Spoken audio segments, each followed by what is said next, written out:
I mean, what's Pro Football Focus doing? Last week they had Brady. This week they got Brady. We're literally doing it differently from everybody else. Hey, as a matter of fact, moving forward from this point on, I will not make reference to PFF. Ready to get into it? Yeah. All right, we're going team by team. I would be very careful about slinging stuff. Am I going to get sued? We got legal on this? Let's send you out on the right note. PFF sucks. Have a great day, everybody. Wow.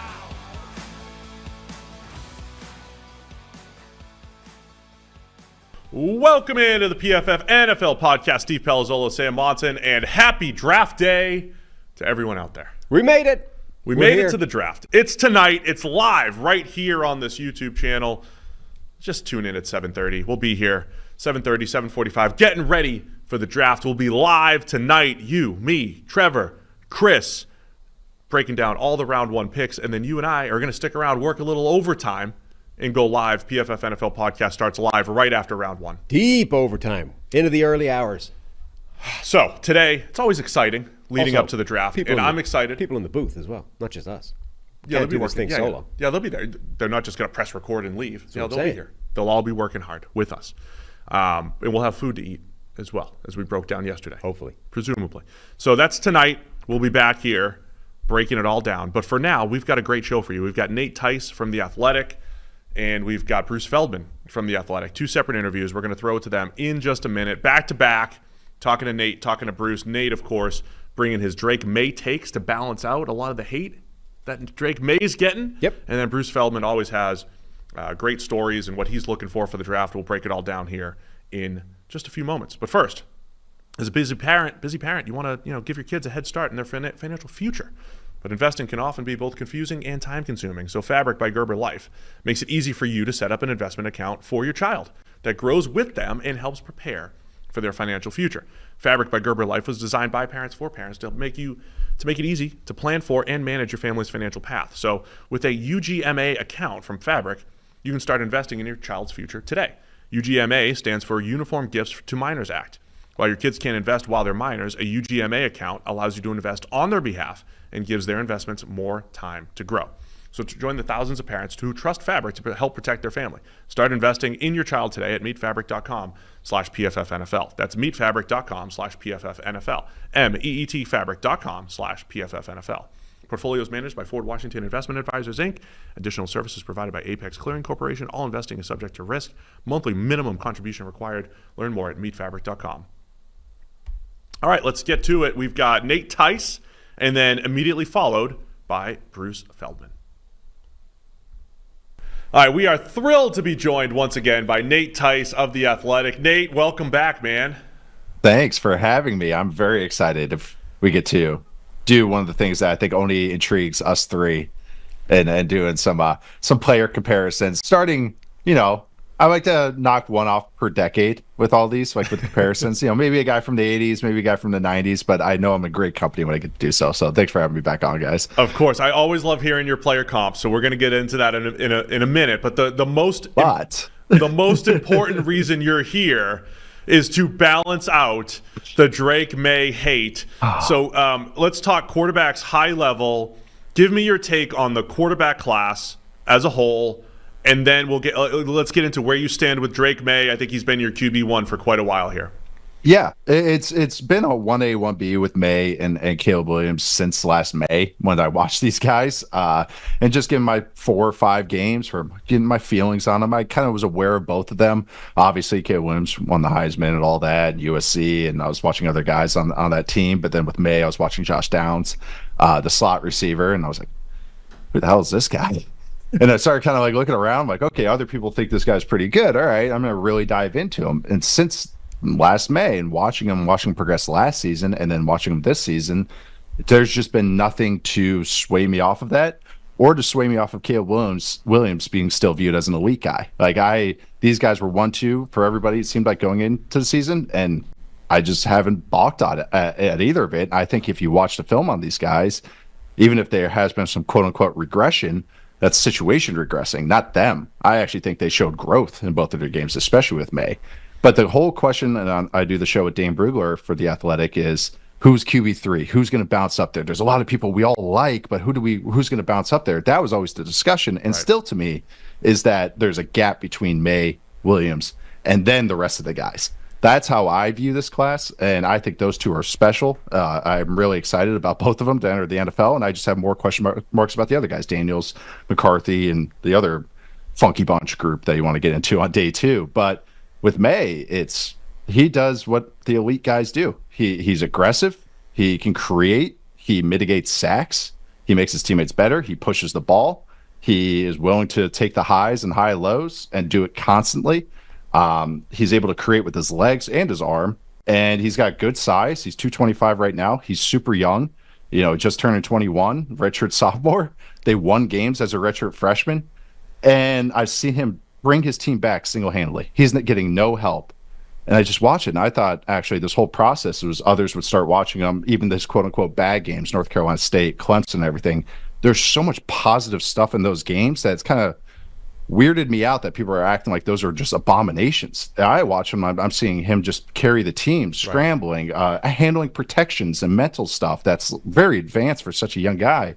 I thought others would join this bandwagon, and I look around and I feel like the John Travolta meme in Pulp Fiction, where I'm just like looking around, I'm like, where's everybody at? Because there's just so much that I like and so much to like, and I think his floor is way higher than people are making it out to be. They're acting like he's a total teardown project.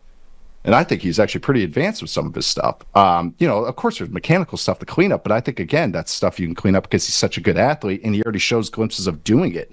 And Derek Klassen, I'll just leave it with this, had a good line. He goes, if we're worried about footwork and you're saying that's his big negative, and he's doing this with quote-unquote mechanical issues, which I don't think he has, that other people are making it out to be, holy crap, shouldn't we be really excited? But it seems it's gone the other way, where people are like, yep, big project, big risk, and I just see it opposite than that. It feels like it's definitely the overcorrection, I think, is getting out of control, like it's sort of taking on a life of its own.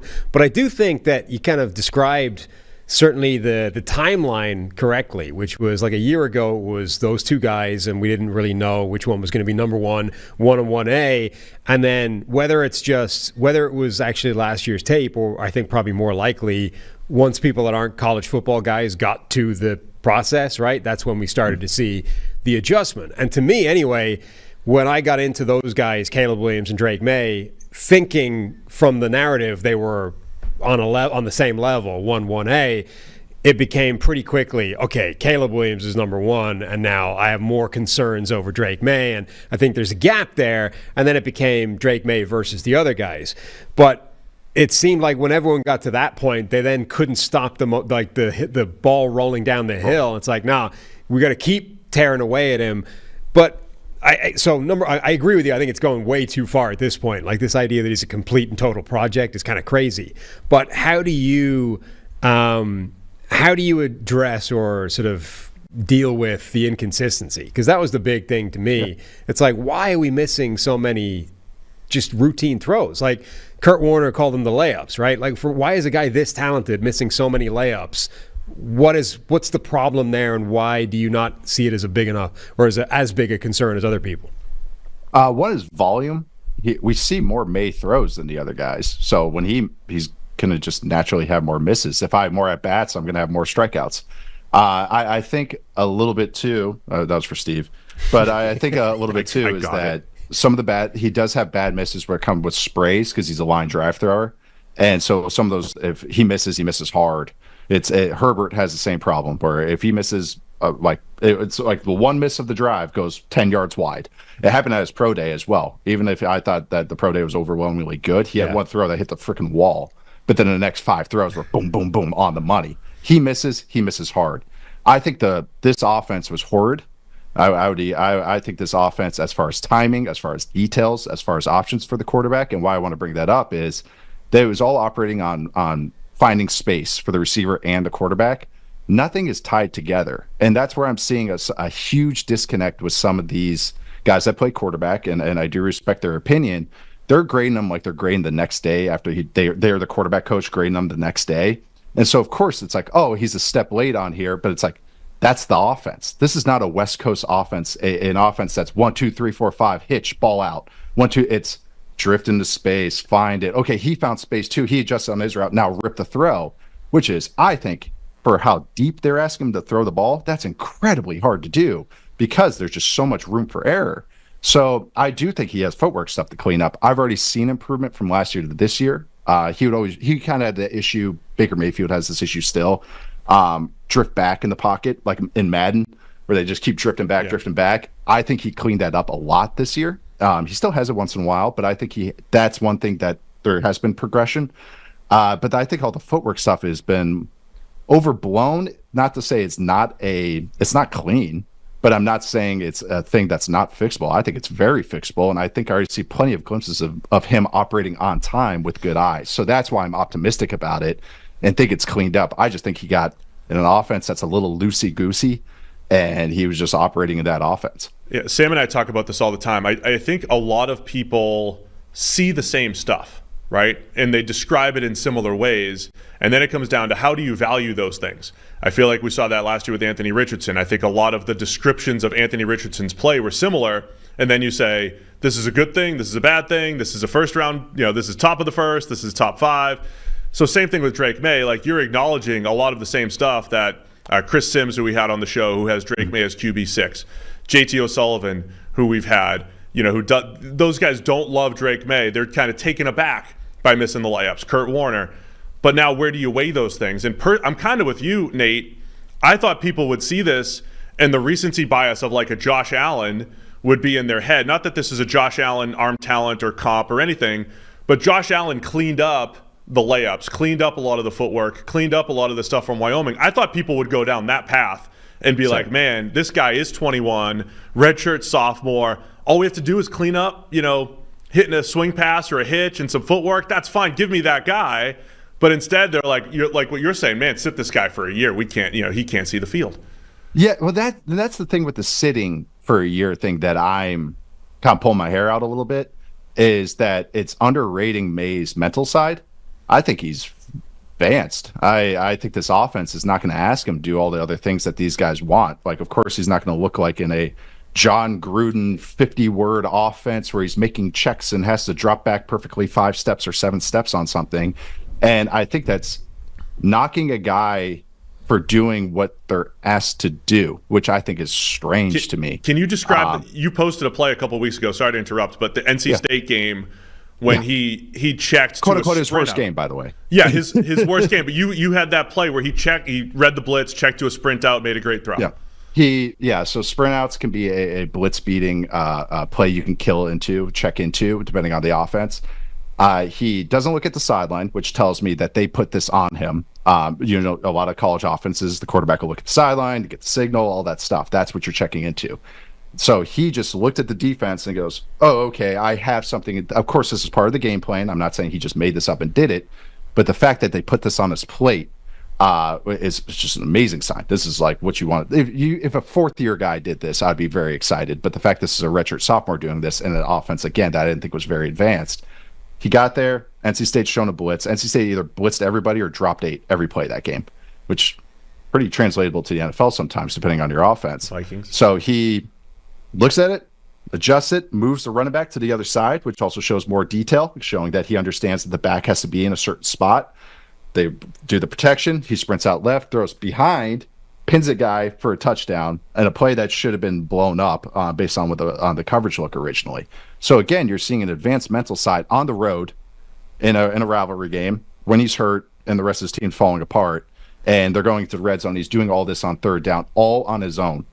And again, that's where I have a huge disconnect from the people that had to sit. I'm saying ride this guy day one, and yeah, there's going to be some blemishes when he's too aggressive, but I think this guy needs the reps, and it's going to be exponential with every rep that he gets up. His growth will be because of the mental side he shows. And also that NC State game, they're getting their asses kicked on defense, and he just keeps coming back, and you see his competitive side. He's supposed to be a psycho competitor. So again, there's some intangible stuff here that I'm betting on. Everyone talks about the other intangible stuff, and usually when guys get hyped up for intangibles, that means what they're doing on field isn't good enough. May's intangibles, as far as competitiveness and athleticism, as far as work ethic, all that stuff, that's why I'm like, just keep working with this. Like I don't want to disco stew this and say he's going to the moon, but he's still like this is good. These are the things you bet on. And that's, again, these are all calculated bets. So I don't think his bust percentage is as high as others do, but I think his starter and star potential is a little bit bigger than others do. That's the other thing I was kind of surprised about, Nate, was that when people started to sour on May, I was thinking, is this an off-field thing? Is this a personality thing? I thought it might be because Justin Herbert got this like introvert tag, and not that it has mattered or anything, but guys get these labels. And then I'm hearing people, friends in the industry and everything, who don't love Drake May, and they're like, but he's a great kid. And I'm like, wow, like he's a great kid and shows all these things. I feel like with you, like that's what you bet on.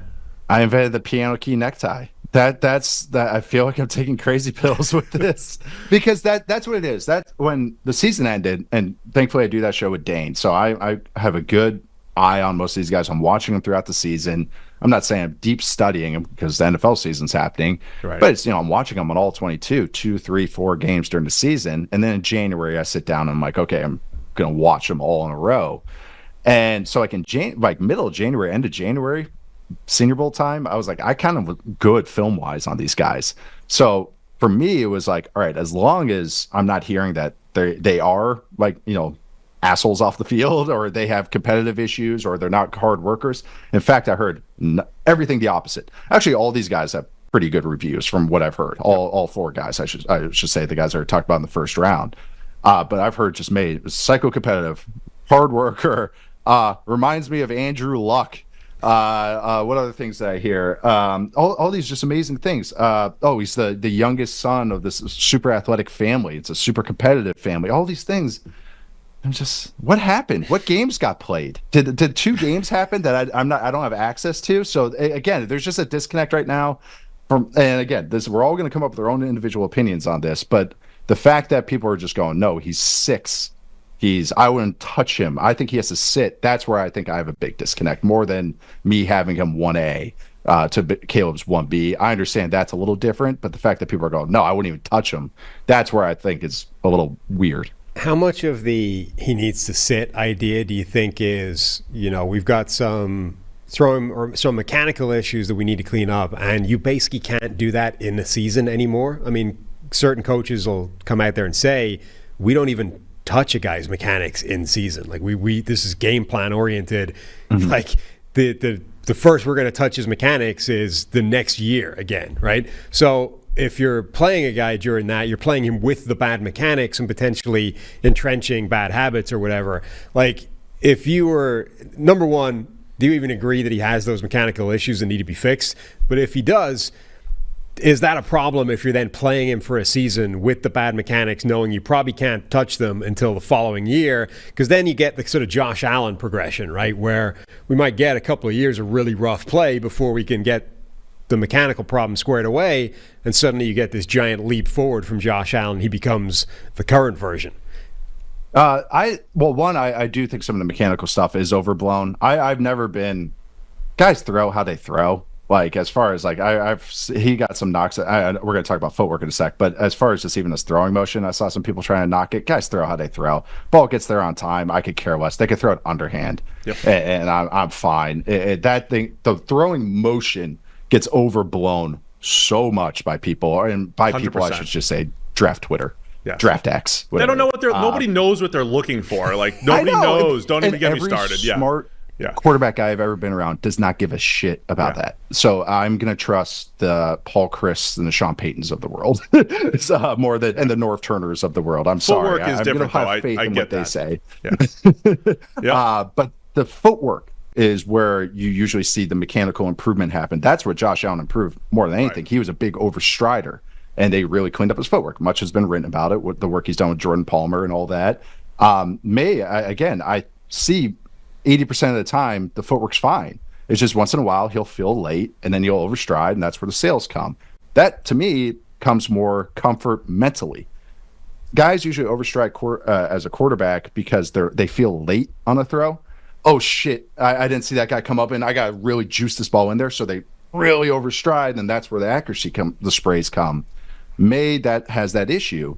So where I think accuracy improvement happens is the mental side improves, their feet calm down, and it has the trickle down effect that now I can anticipate and throw before and give myself room for error. So again, this comes back into, and I totally get what you're saying, Sam. It's like, okay, we're not going to really work on his mechanics and everything, but technically they are, because they're going to be working on the mental stuff. Right. They're going to be working on, hey, we're doing this type of drop back with this timing. So that's why, again, I don't have as many concerns about all this. And so I know it's a nice idea. Oh, we're going to sit them and we're going to clean them up, just like Mahomes and just like all these things. Depends on the team that drafts them, and depends on like the circumstances. The guys that usually could sit went on to a really good team. Mahomes, I'm trying to just even think. Josh Allen, they tried to sit, but that was because they had nobody there, and then they ended up playing him. Dante Culpepper would be another one I was around. Guess what? They had an extra first-round pick that year, and they were just coming off a 15-1 season. That's why they were able to let him sit. Carson Palmer sat his rookie year. They had Kitna on the roster, and then it was just, that was the Bengals. I mean, we know how the Bengals were in the early aughts, so I think no one was really paying attention to that. But I think he needs reps in a good way. It's a great question, and it is something that I think gets overblown, and I think some of his stuff will come mentally and footwork wise, which I think happens with game reps as opposed to me just working with him in an open field. So, right. Again, coming back to just get him on the field and let him go. I'm glad we got our Drake May balancing act out there. So we appreciate that part of it, Nate. Now, we had you on a couple years ago. We didn't do it last year, but a couple years ago, we had a full player comp show. I do want to go back and read some of those because Sam and I came prepared for those. We're not prepared this time around. We're just going to get your player comps. But a couple years ago, we had comps like Kenny Pickett, Sam. You had as a better John Kitna. These are all mine? I have yours and Nate's and some of mine. In the spreadsheet, I just as good ones. Yeah, I don't see a label. I just see names. I think that's you on the left there. Okay. I think that's my mean one. Because I see my Mike Wallace, Will Fuller. Yours was kind of mean. You had Taylor Heineke.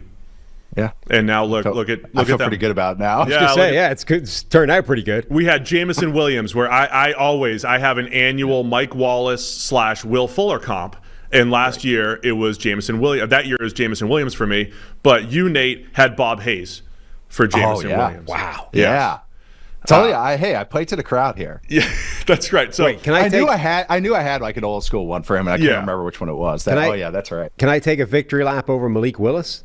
Yes. Okay, that was Cordell Stewart, another player that can't play quarterback. It's perfect. Cordell had way more starts than Malik Willis. He actually got a chance. Until they determined what was self-evident, that he can't play quarterback. Last one I want to highlight where we all did well. Tyler Linderbaum, the center that eventually went to the Ravens. Sam, you had athletic Jeff Saturday. Right. I had Jason Kelsey, and Nate had Jeff Christie. And so all good, successful NFL centers. So that's what we're bringing to the table here with those types of comps. That's what we had from a couple of years ago. Man. Perfect. What was Jeff Christie's arm length? He was a former fullback, so check it. I didn't even know. Check an arm length on it. There's no way they even measured that back in the day. So, what do you have for this year, Nate? What players and what comps do you have for us? Well, I said this one, and someone tagged you, Sam, on it, so it might be the same one. Okay, Jeff Christie had 31.5-inch arms, so that Linderbaum one almost nailed it. I said Marvin Harrison Jr. reminds me of a bigger Devontae Smith, and someone tagged you. Did you have a similar one as well as Marvin Harrison Jr. and a big Devontae Smith? If you didn't, then I'm totally claiming it. I might have mentioned that on the podcast at some point, but it's certainly not with enough strength that I remember saying it. Okay. But that was the one I did a cut up of him fan? Like with the ball in his hands, and I was like, this moves like somebody. Yeah, and it was bigger Devontae Smith is what I came up with. But my old school comp for Marvin Harrison Jr. is Art Monk.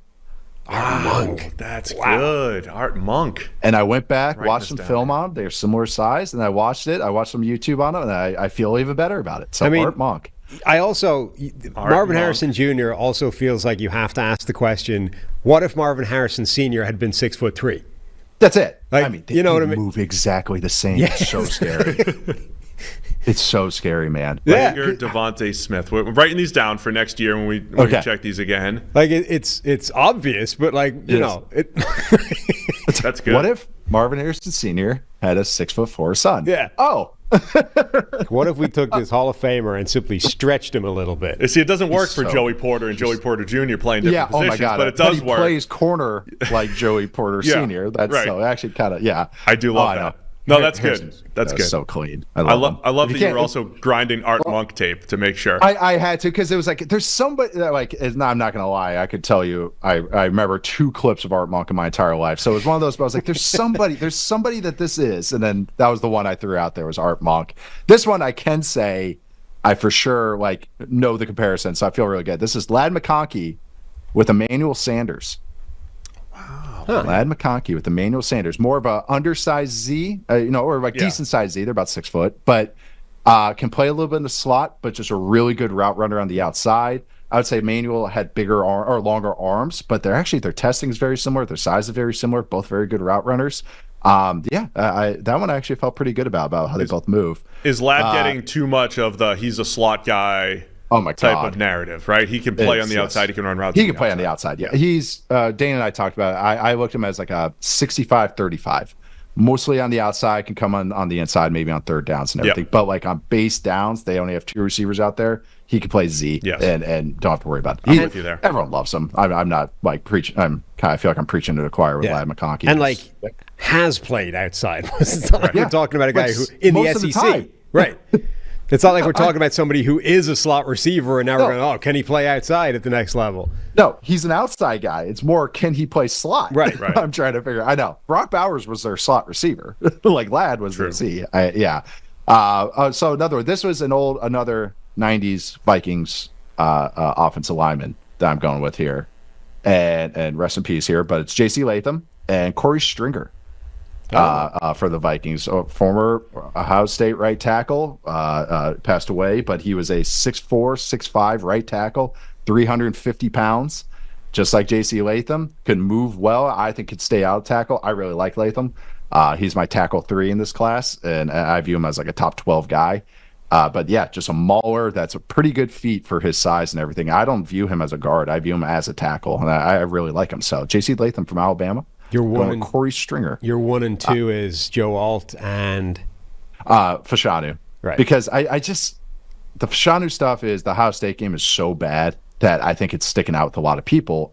My theory, and I haven't gotten on it, but I think that it's true, is that he was hurt during that game. He had a knee sleeve on during it, and that's made me a little more okay. I would. This is one where I'm not with the team, so I don't really have the sources that I used to. Where I'm like, hey, what's the injury medical stuff? What does that trainer say? But I can't get away from him, even with the outlier hand size. I just really like what he is. Just the package. I think he's pretty good in the run. I know that's been kind of his knock, but I like him in the run game. But him and Ald, I think, are just very good, very very good. There's so many good offensive line prospects. My take on Fashanu during Ohio State. I was just going with what he said. I feel like every time he got beaten, it was his fault. Like just bad technique. He kind of rushed a little bit. Like he didn't get overwhelmed, right? It's like go against the best competition. Did you get overwhelmed?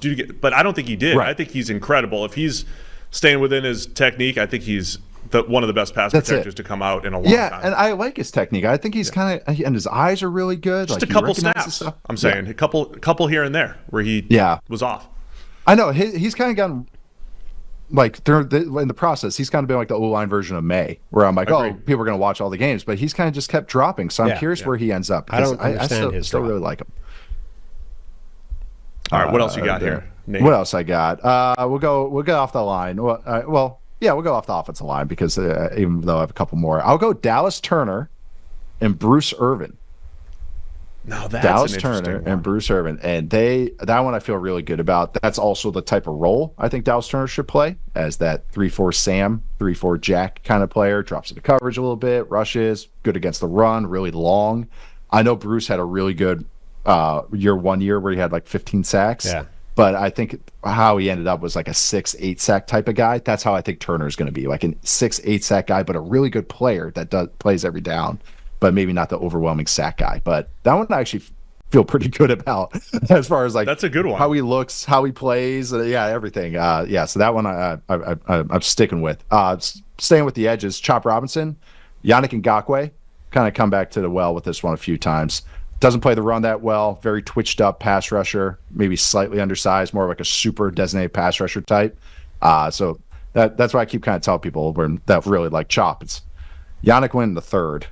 That's that's why I'm a little hesitant on Chop maybe going top 20. Maybe, I think his range is more late first or early second, but I do like him. I used a similar designated pass rush type for him. I don't have comps for all these guys, but I used Carl Lawson for Chop Robinson as far as that's another one. Pass rush specialist, not great against the run, but a little bit better than Yannick, I would say, but similar. Yeah, he's more idea. twitched up than Yannick. Yeah. And Yannick might be a little bigger, but same iffiness against the run, I'll call it. I think they're okay not playing the run. Yeah. Going back to maybe receivers here, Jalen Polk, who I really like from Washington, Robert Woods going with.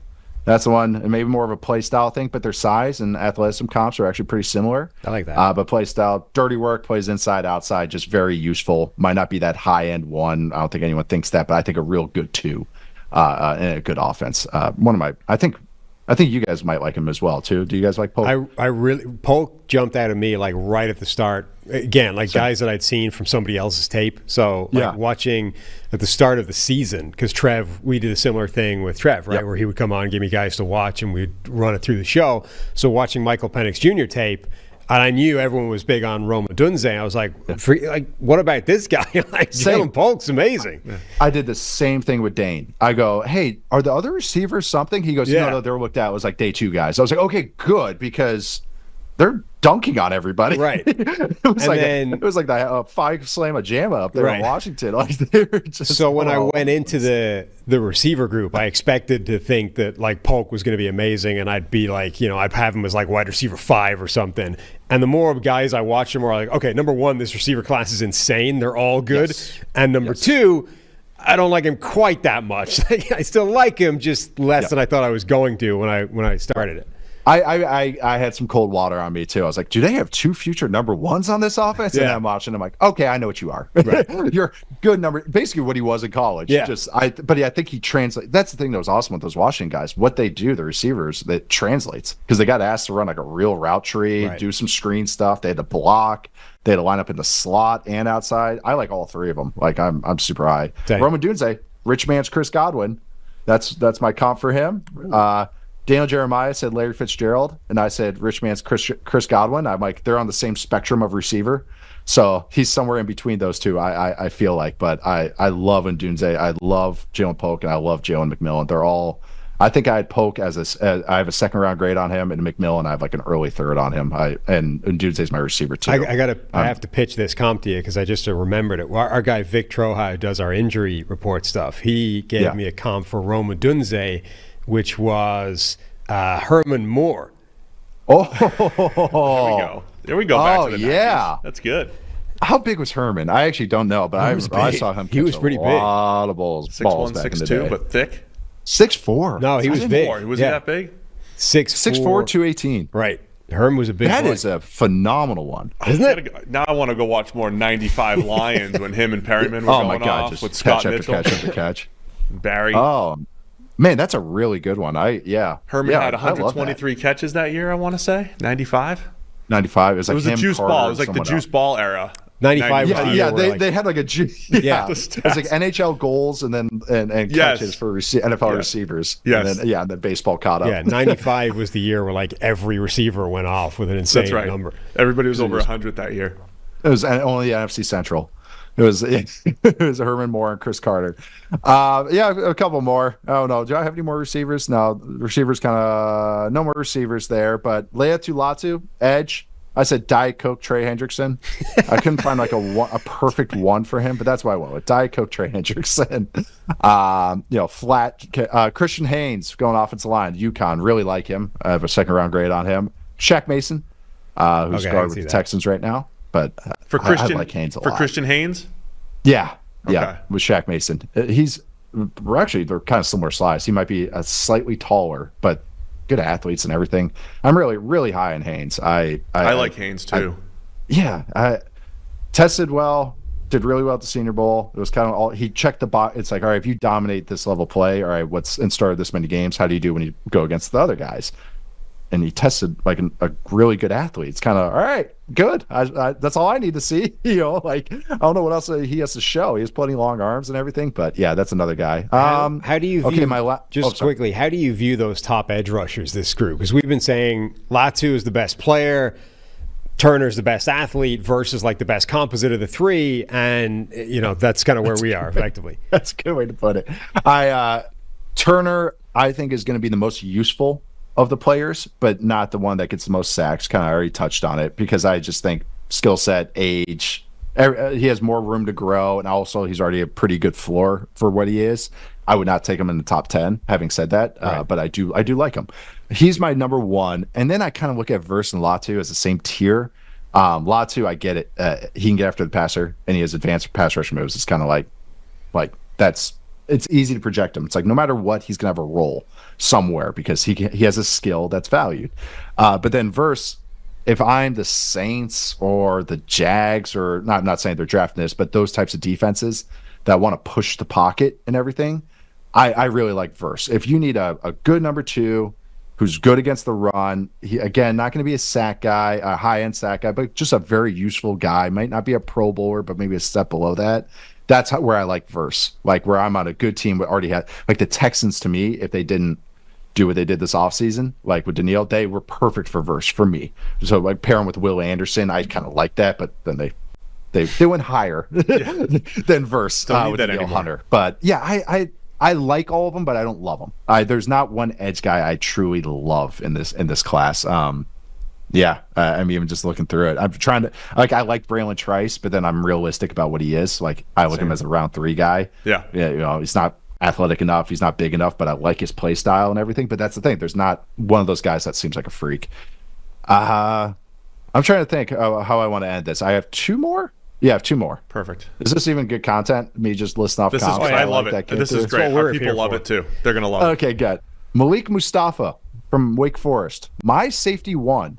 Not saying that's high praise in this class, but poor man's Buda Baker. Going with a lot of poor man's, if you notice. Yeah. Poor man's Buda Baker. I really like Mustafa. Really good tackler. He tested actually fairly well. He's just short, but he's like stout for his size. He's like 210 at his height, and I actually think he's better in coverage than I was expecting. I thought he'd be a little stiff. I like him. I think he's a good player. I think he's going to be a fine starter in this league. If someone takes him on day 2, it looks like I'm very high on him compared to the consensus. But yeah, Malik Mustafa, a little Buda Baker there. And then the last one has him at 140 as of record time right now, but he's been as high as 64. So that's where he is. Okay, yeah. I think I have him like 50 on my big board, but he's safety 1 at 50. Yeah, the safety class, there's, it's not a great group. So yeah, that makes sense. It's the flavor you want. That's really it is. The last one, save best for last. I went with the quarterback here, and I went with Caleb Williams, and I went with one that I've already shared on Twitter. But that's Drew Brees when he was coming up Purdue. That's right. Yes. That's the one, and that was one where I was smelling colors. Like I had just finished writing the entire day, and I'm like, I think this dude reminds me of Drew Brees, and I might just be going nuts. And I went back, did the same thing, watched YouTube stuff of him, Purdue, lighting up the Wisconsin, going against Ohio State. I was like, there it is, done. Tweet, going with this, put it in the article, finishing the article, done. But that I've really come to it, especially because people remember Drew Brees now, or at the end of his career, and being kind of a nickel and dimer, check down artist, very accurate and everything. Caleb's accuracy has been underrated.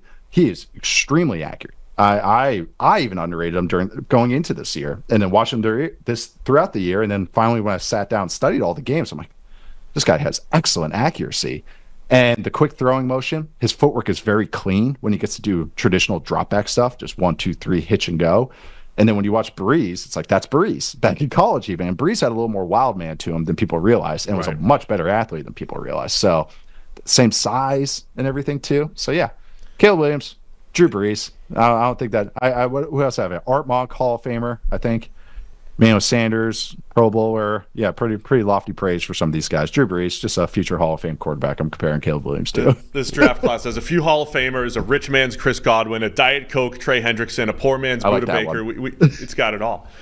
Got it all. I love it all. Comps are always fun, so yeah, we appreciate it. That's great. They are. I'm sure no one will take these and use them in bad faith ever. Caleb Williams will be an immediate Hall of Famer because you just said Drew Brees. To be fair, the other players that he's being regularly comped to are Mahomes and Aaron Rodgers. So it's not like you might as well go with a different Hall of Famer. Why do you hate Caleb Williams so much? Someone to Mahomes ever, and you'll never get it out of me. It's like Favre a little bit. Yeah. Like, it's like they're 1 of 1. Like, I've never really seen someone play like Favre. Even Mahomes got compared to Favre, and it's like, no. Oh, and they're used every year. Well, They're it's two of the most common ones. Yeah, well, it's because whenever anybody is playing like so wildly outside of structure, there is only 2 or 3 guys that made it work. So you have to comp them to one of those guys, because otherwise you're comping it to just some terrible player that's the reason he couldn't work in the NFL. I went with a Jane Daniels, Rich Gannon comp because of some of the size stuff and everybody, and that was one where even Dane was like, really? Like, he was like, really? You're gonna go with Rich Gannon? Yeah, people are gonna go, oh, totally, Nate. Yeah, totally. That's exactly who he plays like. Yeah, when you go to some of these outliers, you kind of have to scrape the barrel. Yeah, I guess he runs around like this. The Randall Cunningham comps that gets thrown out every year. Yeah. Like Jane Daniels got compared to Randall Cunningham. I was like, come on, guys. Another guy that's like, you can't compare anyone to Randall Cunningham. He got sacked on a quarter of his dropbacks his second year in the NFL. Literally a quarter of his dropbacks. Never seen anything like it. Never heard of anything like it. There's also 2 completely different Randall Cunninghams in the NFL. Like 2 different players exist within his career. Some of his highlights, this is just total aside, but we're fine here. It was some of the highlights, like the Moss Thanksgiving game. A couple of those throws, Randall wasn't supposed to be throwing those. Those just were throwing not clear outs to Moss. Whatever. Even the ones that were like simple, it's the one like kind of catch and run on the sideline where he kind of outraces everybody on that Thanksgiving game. It's like he's throwing like a hitch against cover 2. Like, it's like the worst thing you could ever do, and it turns into a highlight that we share for years and years and years. I love it. Well, Nate, as always, we appreciate it. Thanks for the Drake May love and the comps, and tell everybody where they can find all your stuff and what you're doing throughout the draft. Oh, yeah. First and foremost, Twitter, X, Nate_Tice. Find me there. Slowing down with some of the film right now, which is kind of nice. But you also find us, The Athletic Football Show. We have a draft show. Going to be live Thursday, Friday in Detroit with Dane Brugler, Robert Mays. And then you also can find my writings at Yahoo. I don't know what I'm doing this week. Probably a mock draft. Let's be honest. It's probably... I don't know what I'm doing. We're doing mock draft. Get the clicks. Let's go. What else would you do? But thanks, guys. Well, we always appreciate having you. Always love seeing you when we're out there on the circuit, at the Super Bowl and the whole thing. So thanks for coming on again. And we'll talk again soon. Thank you, sir. Thanks for having me. Thanks, guys. Thanks for having me. All right. We are thrilled to be joined by Bruce Feldman of The Athletic. Of course, I don't know if you're most famous for the Freaks list, but currently that is a big part of what you do, Bruce. But again, thanks for joining us again. I am most famous for that, and I can live with that. And thanks for having me. Yeah. It's draft time. You mostly cover college football, but I love the insight that you bring during draft time because you've covered all of these guys. Are there any, starting with the quarterbacks in particular, any high-level quarterback stories that you're following? Like, after watching these guys for multiple years, what are you looking at as far as, say, the quarterback breakdown heading into the draft? I'm most fascinated by Michael Penix Jr. and what ends up happening in the draft process. He's a guy, even going back to his days at Indiana, was around, and then covered him quite a bit at Washington, and have written a lot about him and talked to a lot of people about him. And he is no doubt a polarizing subject if you look at draft Twitter. And I get some of that, but I think the guy who turned out to be the most polarizing of the quarterbacks when I talked to actually coaches who played him wasn't Penix, it was actually Drake May. But with Penix, I would say this, one of the, as you mentioned, the mock draft I do, really what I think is unique about it is I'm taking the analysis almost all from the coaches who played them and scouted them and game planned for them, and then what they saw. So it's a really, they actually know. It's not like they're like, oh, we think they were doing this against. No, these guys know exactly what they were getting into and trying to do. And one of their coaches I talked to last year as a defensive coordinator who was the most effusive of anybody I spoke to about C.J. Stroud. Thought he was clearly the best quarterback in the draft. Thought he would, if everything worked out in terms of fit, thought he would hit the ground running and have a big splash in the NFL, which obviously he did. And that guy said, seen a lot of Caleb, seen a lot of Penix, said if you want arm talent guy, it's Penix. He's clearly the difference. He was like, there's some stuff that we thought we could do with him, but he was like, that guy is really, really special, really, really talented. And so I'm very fascinated to see, in part because of a lot of the quarterbacks who turn out, in the draft who don't work out. If you talk to people, Daniel Jeremiah most notably about this, like the reason why they often bust or to get disappointments is because they can't handle the adversity that eventually comes and hits them in the NFL. Penix had to face real adversity with all the injuries he had, was very candid about it, faced it, was rattled by it, and it really evolved and grew and turned out to be, arguably the best quarterback in college football last year. And I think that bodes well for him in the NFL when, he has to deal with more adversity. Yeah, it's kind of interesting. Caleb Williams just had a thing, fighting back against this idea that he'd never face adversity.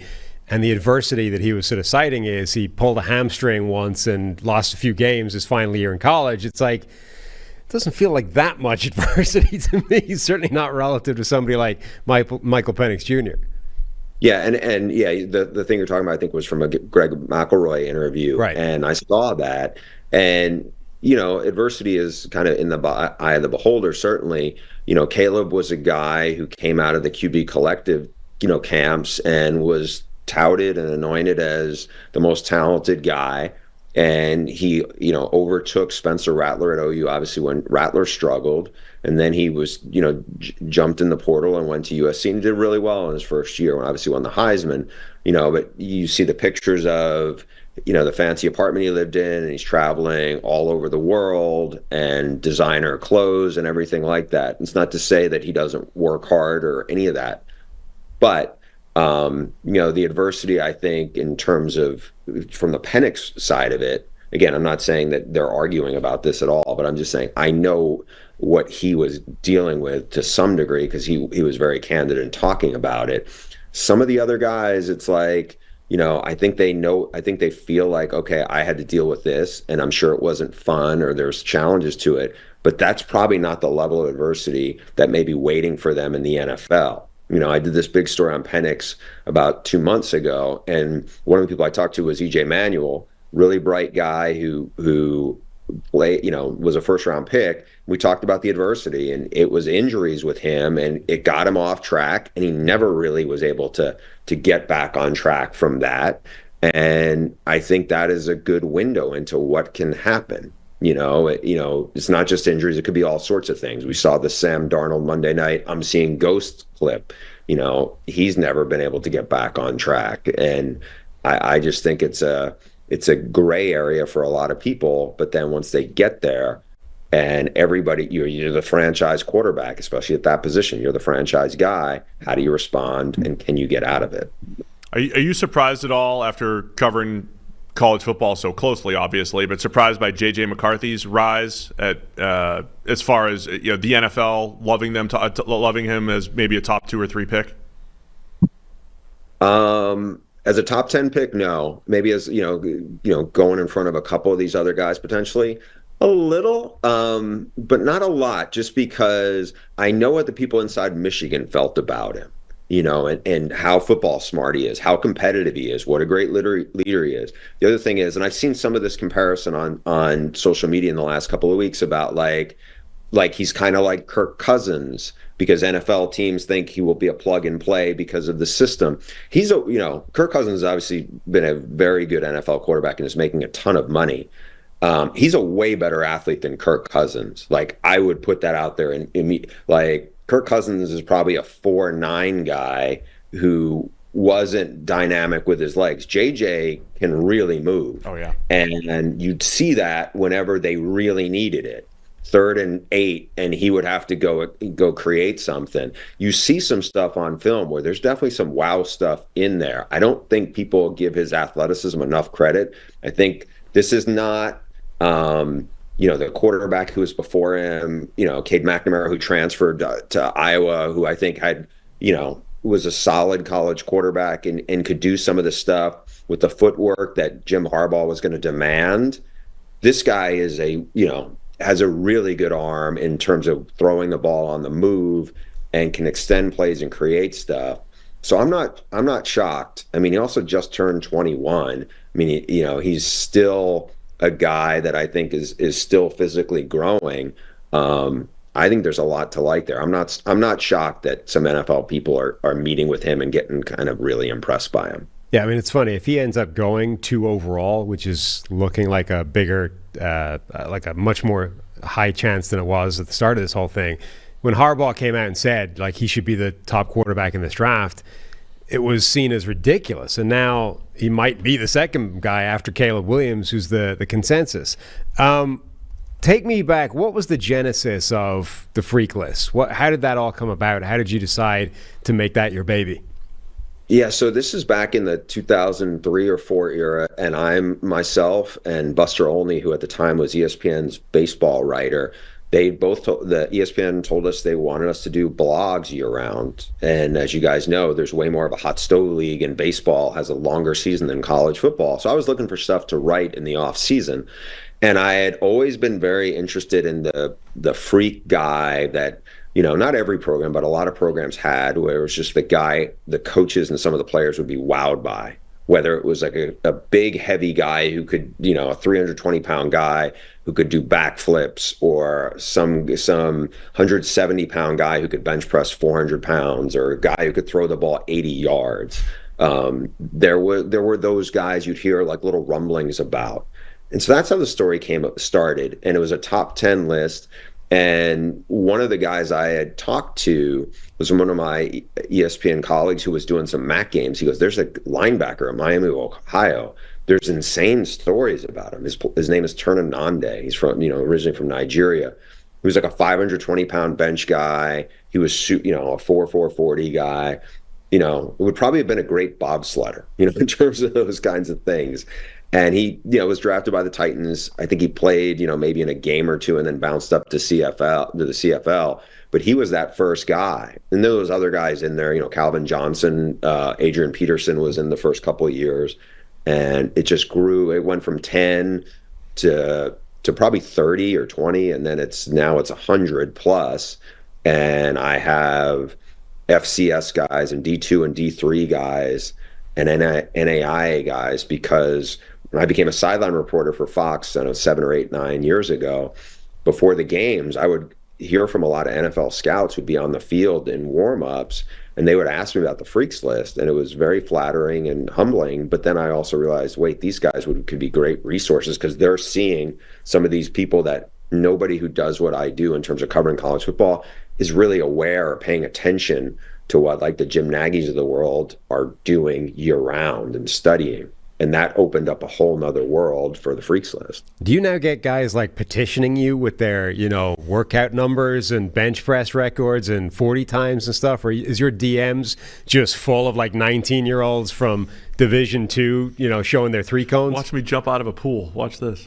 It's not full of them, but there are definitely some, and there's a handful of guys. Then you try to, you got to see what's verifiable, what's not real.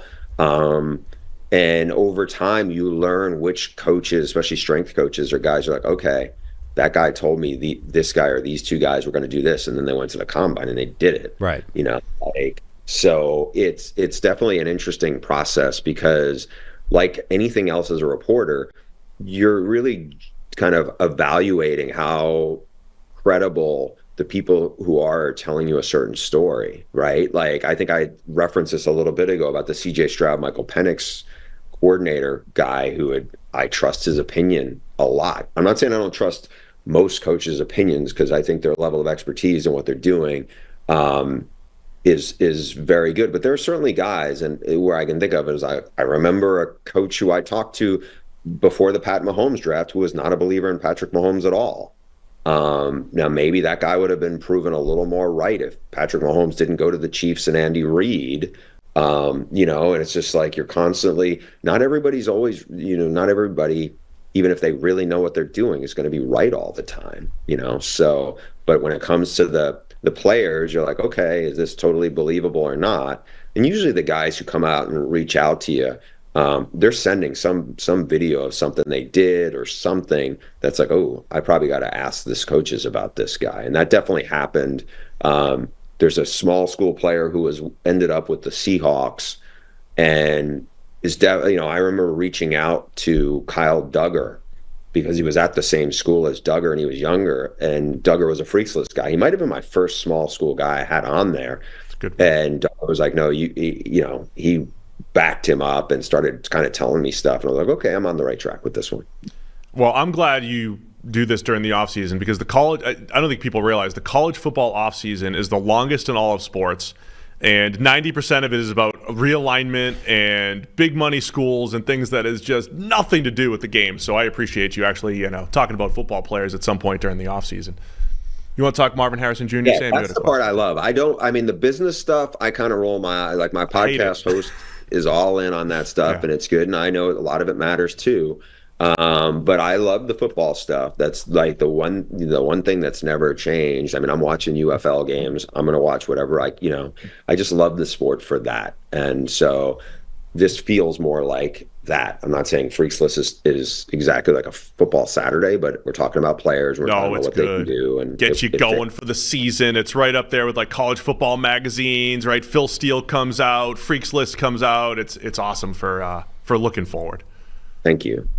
Yeah. I had to push it back a little bit once the portal happened. I feel like I'm okay to say this now, but like I remembered once ridiculously freaky cornerback at UTSA, who obviously people know who that is now, putting up numbers that are blowing my mind when I'm told it by the head coach. He was like, when are you guys running this? And I was like, I told him. And I could tell the reason why is if other big schools or bigger schools find out about this guy, they're going to try to swoop in. But it's like once we put it out, I think in early August, it's kind of too late. Too late to go get Tariq Woolen. Too late to go get him. That's great. I wanted to ask about Marvin Harrison Jr. He's a guy that was right up towards the top of your freaks list. And yet now, as we get closer to the draft, it sort of feels like he's not being given credit for that part of his game. We're focusing on Neighbors and his speed and everything he brings to the table. We're focusing on the athleticism of Odunze. And it's like Harrison's seen as the safe guy that's just a good technician and a really good receiver prospect. Why do you think he's not being given credit for like how freaky an athlete he is? Because he didn't run and test, and it's like the recency bias, like I think we all knew Malik Neighbors was crazy fast. Like he was a freaks list guy for me, I think for 2 years. I know he was this year. But when you watch him run, you're like, whoa, it's just like, I could see, him doing the Dion thing where he runs into the, like, all right, I'm done. Right. Like you film, now you watch this. With Marvin Harrison Jr., he was a guy on the GPS who was clocked at 23 miles per hour. I think the question with him, and I had this in my mock draft, one of the coaches in the Big Ten I spoke to was like, this is an older coach, and he loves him as a player, but he goes, how come he didn't run? And I was like, well, I don't think he had to run or whatever, but he was like, I think he's closer to a 4.5 guy than a 4.35 guy. Now, technically, I guess he could be, I'm not the great with math, but I guess he could be a 4.44 guy and still be closer to 4.5 than 4.35. And that's still moving plenty fast, especially if you're 6'3", 210. He's super strong. He was not just good at everything. He's really, really, really good at everything. And he's a big receiver who was physical, who's really polished, really well coached. Everybody raves about him. You spend 20 minutes with him and you become easily like, oh, I really like that kid. He's super mature, and there's nothing I think you could find fault with Marvin Harrison Jr. The only thing anybody could ever say that would probably be a knock on him is that he didn't beat Michigan. It's not his fault. He almost beat Georgia the until they, for a national title game, played 3 quarters of dominating them before whether it was a targeting or not. I mean, he's an awesome player. I think he and Odunze are the closest thing I would say to can't miss guys in this draft. Interesting. You're saying Odunze. I mean, it is funny because sometimes the polished players, we talk about this with the Boses all the time. You used to hear, Joey Bosa's not going to get any better. It's like, well, he's a borderline all-pro right now. How much more do you need? I mean, it's almost like, give me Neighbors because I saw, like you said, the recency bias. I saw him run. I see the explosion.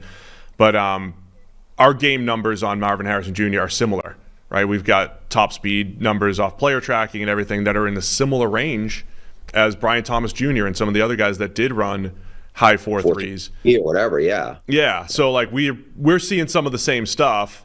So I think if end of the day, somebody's getting a really good player in Marvin Harrison Jr.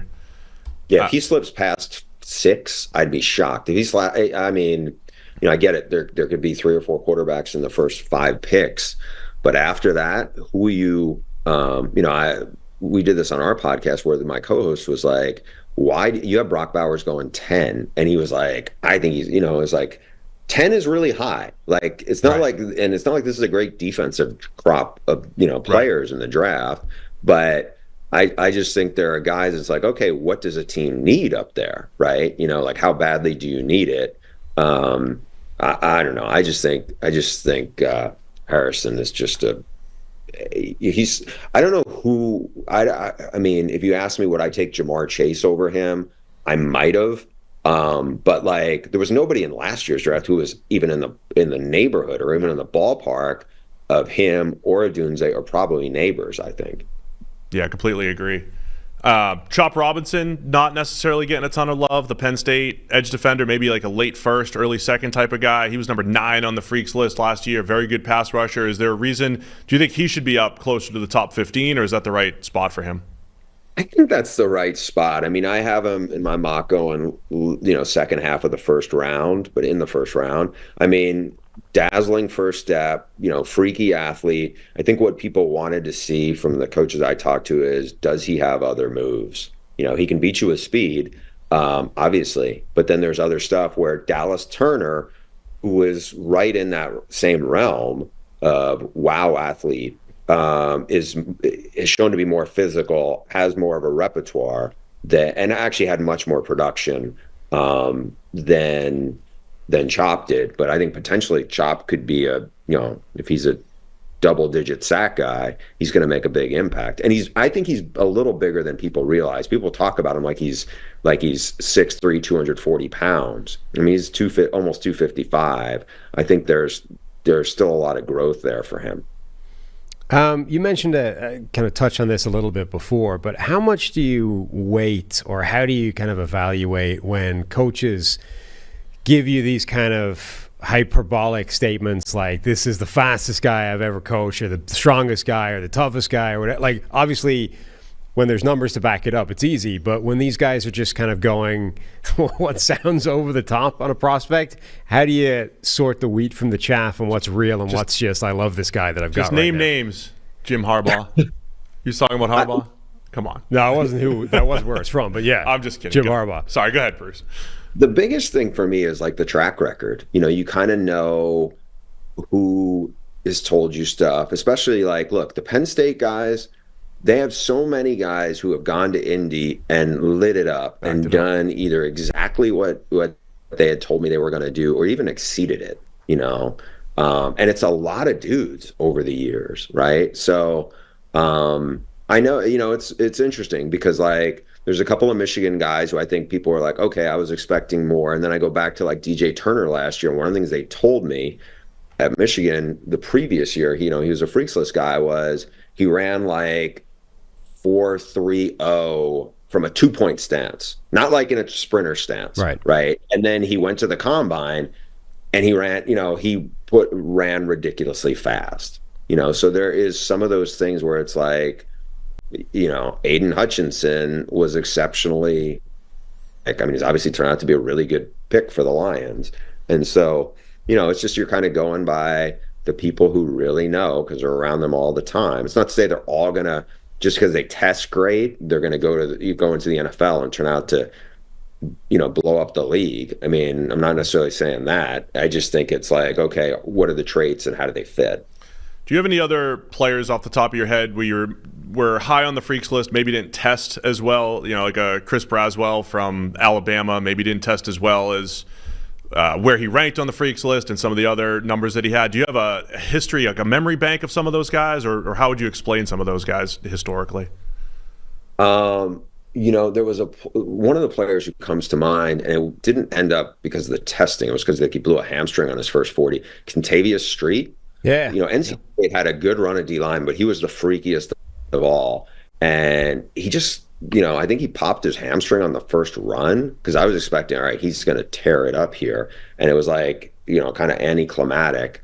I thought Olu from Penn State would have run a little faster than he did. I thought Kingsley, the big offensive tackle from BYU, because they raved about him in terms of, now he's still very athletic, but he didn't do what I think I heard he was going to do. Well, he was one of those guys that there was a story in your freaks list where his offensive coordinator, I think at BYU, was saying he's Aaron the Roderick. most athletic and violent offensive lineman he'd ever coached, and that's a resume that includes guys like Garrett Bowles and Blake Freeland, who was like a genuinely one of the most athletic offensive tackles for years. So inches or whatever Freeland did, no Kingsley doubt. Suamatia. Yeah, and again, I still think he can be a really good NFL player.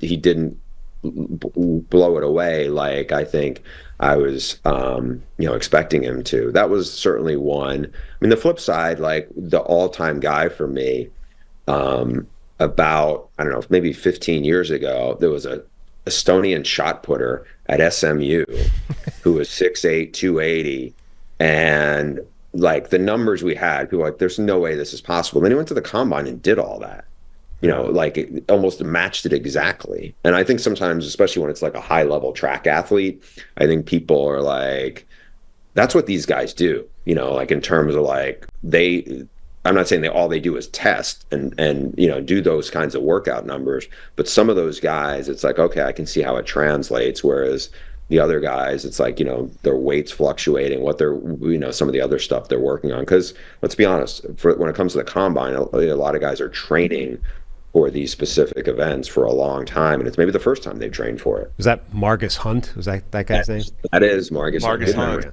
And well, he came a year or two after J.J. Watt, I believe, and so he had the size. Right? It's like, oh, this is the next J.J. Watt, because he's going to test crazy and he's got incredible size. I mean, he stuck around the league for a while. He just never became Walker, I think, yeah. Yeah, he just never became an actual star, whatever it is. He was a freak. He wasn't a great football player, right? I mean, that's like, he was definitely deserved to be number one on the freaks list. It's just like, but there are just some guys who are just, look, Brock Bowers is a fantastic athlete. And he's been on the freaks list, but not like in the top 25. But he is not Kyle Pitts, he's not, or Jimmy Graham. He's not 6'6" and going to run 4.4 and broad jump, 11 feet. He may broad jump 10.2, but he's 6'3.5" or 6'4". He's just a great football player, and he's a really, really good athlete. Before we let you go, I want to touch on this story that you wrote recently, entitled, "The best way to know what the NFL Combine is really like is by following Peter Schrager." And so we try to explain to our listeners a little bit about the NFL Combine generally and like what the week's like. It's not just the testing you see on TV, all the behind the scenes. We try to give a little bit of that insight. You gave a bunch of that and told the story through Peter Schrager and his kind of rise to, the TV star that he is now. Yeah, it was a idea I've had for a while, and then about a year ago I was like, Schrager would be a good person to try to shadow for this, because he's like the king schmoozer of all. And I didn't really think about it from ground up, but the more I thought about it, because like he does not, he went to a school that doesn't even have a football program. He went to Emory, and he was freelance writing out of college because he was working as a PR guy for a hospital in New York. And so he really didn't have, he didn't have this journalism background. He kind of home cooked his way into really networking, and he's really good at that. I think that's a gift. And I wanted to see what it would be like, because, look, Steve, I see you. I almost know where I'm going to see you, though. Like, right. When I go up from the Spring Hill / Courtyard in those lobby, and I see like PFF has a studio, and obviously you're 6'10", so you're going to stand out. But like, at the Combine, the beauty of it, one of the things I love more than anything is to walk the sky bridges or in the halls, and it's like, who am I going to run into? Yep. It's like, because for most people, that's 75% of the connections. You're reconnecting with people. Yeah, there'll be people you're going to say, hey, I'm going to go meet you at Starbucks, or I'm going to go out to dinner or lunch, but it's mostly that. Well, Schrager, as I was thinking about this, I'm like, man, he might be now the most trusted insider in the NFL. Now, I'm not saying he's breaking as much as Adam Schefter or Tom Pelissari and Rappaport or Garofolo, but he's going to dinner with these guys where he's sitting next to Andy Reid at the Chiefs dinner, and he's going to dinner with Sean Payton, and obviously Sean McVay is now like BFFs. And I think because of how he works as somebody who's providing context for a lot of the NFL, not just more the transactional stuff, I think they're probably comfortable telling him stuff or talking around him where they're probably might be more guarded around some of the other guys who are just, really chasing scoops. And I'm not saying that's all they do, but I just think of that. And so what was really interesting is like, how do you get those connections in the first place? And there's a story, and you and I talked about this offline, about like Fox is sending him to Mobile for the Senior Bowl, and it's like, part of me thinks like Peter Schrager in Mobile feels a little like my cousin Vinny. He's from New Jersey, and how's this going to work? And so he tells me the story of, I didn't know what I was going to do. I had like 4 days to kill. I knew I wasn't going to be like hanging out with 60-year-old NFL coaches. So he went online and all like looked at every team's coaching staff and looked for coaches who he'd heard good things about who were really young. And one of the ones he did, he just cold call email at S McVay at like redskins.nfl. whatever it was. And Sean McVay agreed to meet him out for drinks. They hit it off. Now, like, we flew somewhere as a family, and there was no Wi-Fi, but we were able to hear all 10 episodes of the Flying Coach podcast with Peter Schrager and Sean McVay, who turned out to be a really big deal. And that was a good connection to make when he was just getting his foot in the door for both of them. Yeah, it's funny. He said it was something about, I was stalking Sean McVay in Mobile or whatever, and it's like, we've all done that. We've all been in Mobile, like, I want to, because you're always like either trying to meet somebody who's got more stature than you or whatever, but then you get to some level of stature where like people are trying to meet Bruce Feldman or people are trying to meet Sam. We ran into someone who was trying to meet Mike Renner last year. We really, really wanted to meet Mike Renner, our former colleague here at PFF. So that's what Mobile's all about. So if you're trying to, get into the business, just get to Mobile and find somebody to stalk. I always thought, like, so for years I would go to the AFCA convention. It's the football coaches, and it's mostly college coaches. It's about 10,000 of them, it seems like. But it's also some high school coaches, junior college coaches. And when I used to go, I first went in 1999, and there were no other reporters there. And there were really no other reporters went probably for the first half dozen years I would go. After maybe the second, I remember I would write on this is in the day of paper boarding passes, and I would write on it on the plane, here are the like 25 coaches I'm trying to run into. And maybe I would get to like run into 10 of the 25. And then the next year it was like the same number. And then the third year I realized I'm not messing with that idea. All I'm going to do is meet the coaches who know the coaches I'm going to go drink with. Because at that point, if you know if the people you meet through the people you already got connected with, then it's almost like there's an inherent trust, because it's like, oh, this person vouches for this guy, even though we have an inherent skepticism of the media. If this coach thinks he's okay enough to drink a beer with or whatever, then I'll take my chances or whatever. And then it just grows from there. And I just think it all comes back to networking. And look, I think, I met a bunch of guys through you, and you just, whether Indy is great for that, because whatever the, high velocity, that bar inside the JW, there's just tons of people, and you just never know who you're going to run into. It's a small world. I mean, like, I ran into Harbaugh, who I know, because obviously I covered him for a long time, but I was not expecting to just happenly run into him in one of the sky bridges and caught up with him for a little bit. It's just, you just don't know who you're going to reconnect with at what point. And that's what makes it, I think that's what makes it fun. Now, it's not fun if you have to like have deadlines to follow, or you guys have shows to do where you're like, oh, I want to be out there, and now I'm tethered to this. But, that's part of our jobs. So everyone knows, the combine records, the 40 time, all those kinds of things, but there are always these mythical athletic feats, like, Bo Jackson supposedly running like a 4.1 40 back in the day. Yeah. What are the most ridiculous athletic feats or things that you've heard of, or at least in the verifiable range but aren't official? Like combine wise, or just in general? Just anything. The most ridiculous athletic, strength, speed things that you've come across down the years. from the one at the combine sticks out to me is Byron Jones from UConn, like setting a world record in the broad jump, where it's like just, an insane feat of athleticism kind of thing. But then you get some other stuff where you're like, I remember I started posting video of the Turkish getup.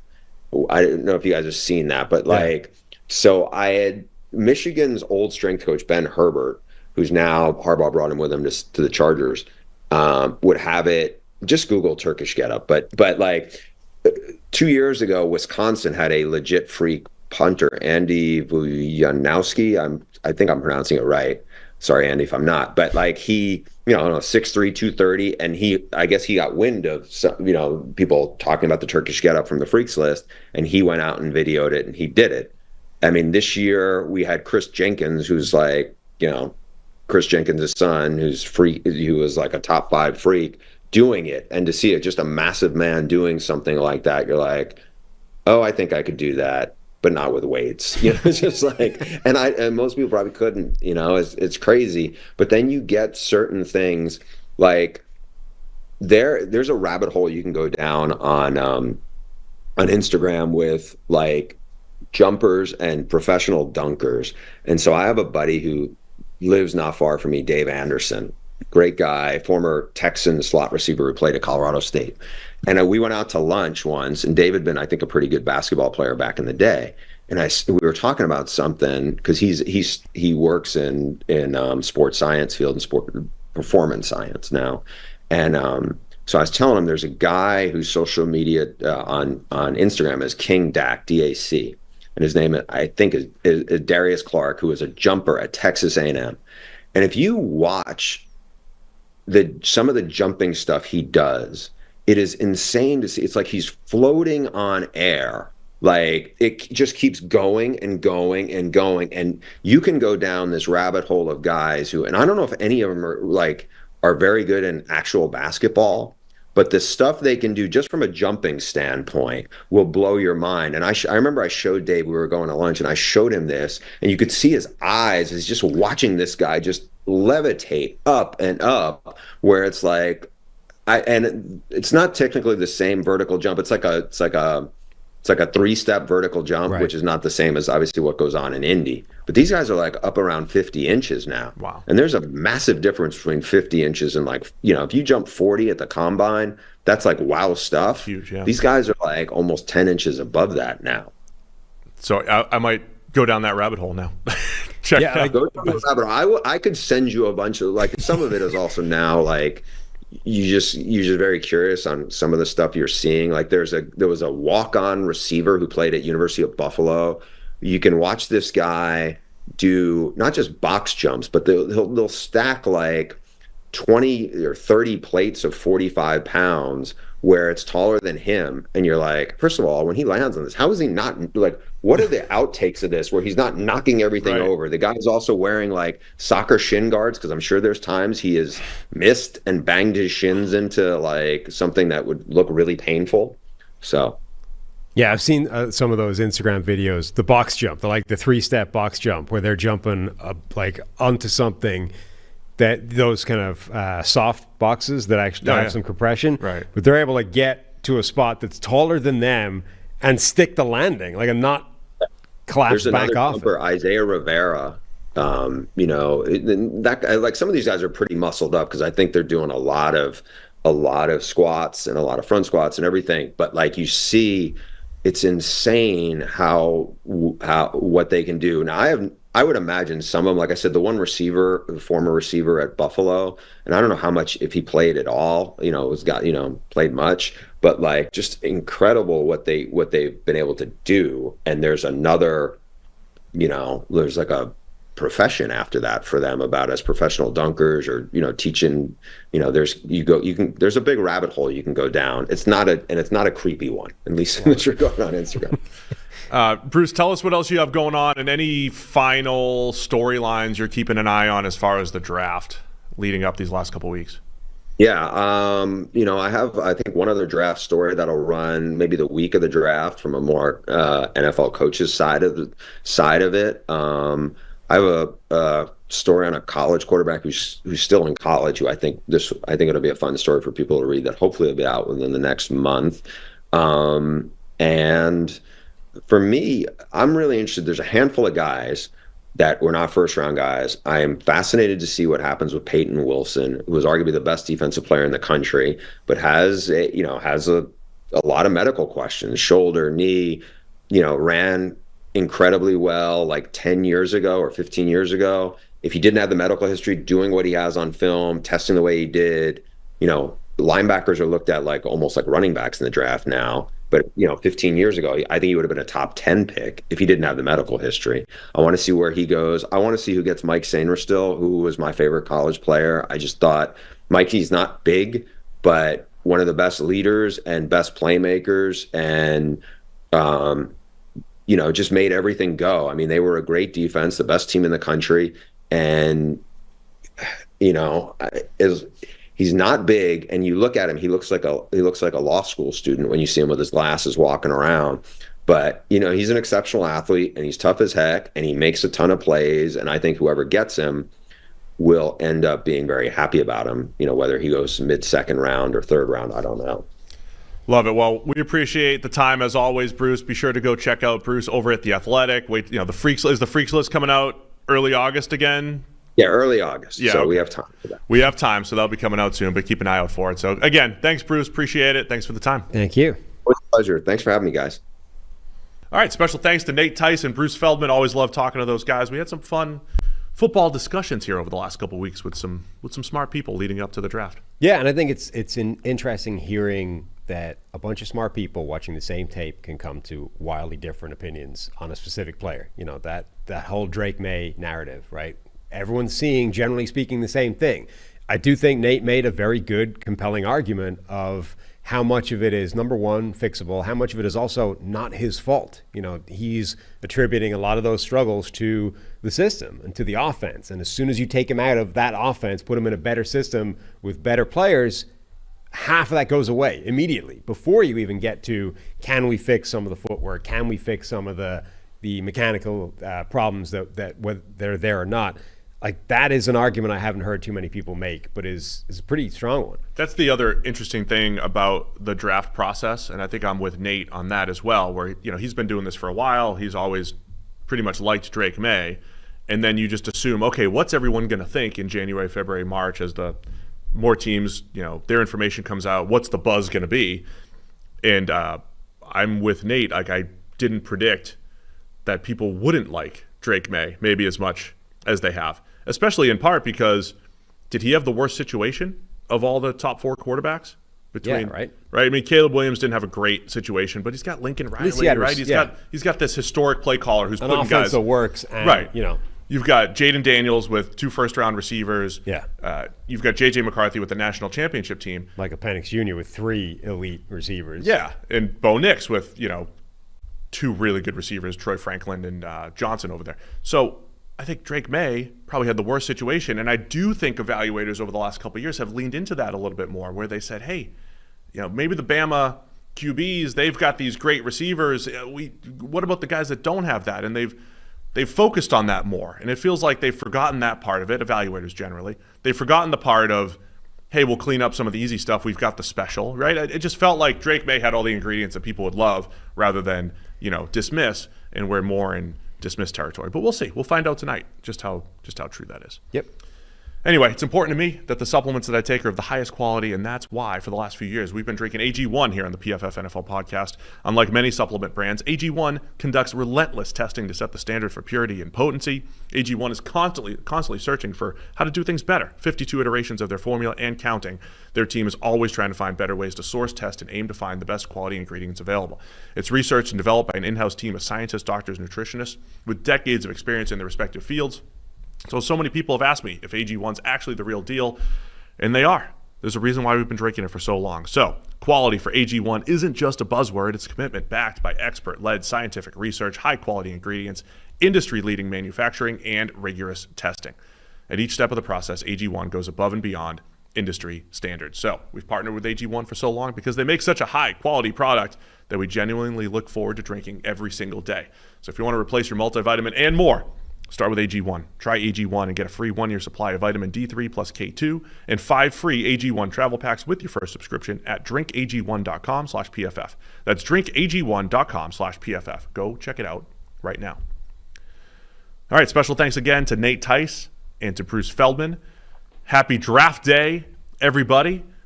You and I are going to be back here in just a few hours. Just a few hours, and so will you. Make sure you're with us tonight live for round 1 and then live right after round 1. I don't care where you are during round 1. When you're done, though, you get here and join us live for the PFF NFL podcast. So happy draft day, everybody. We'll see you again a little bit later. PFF NFL podcast.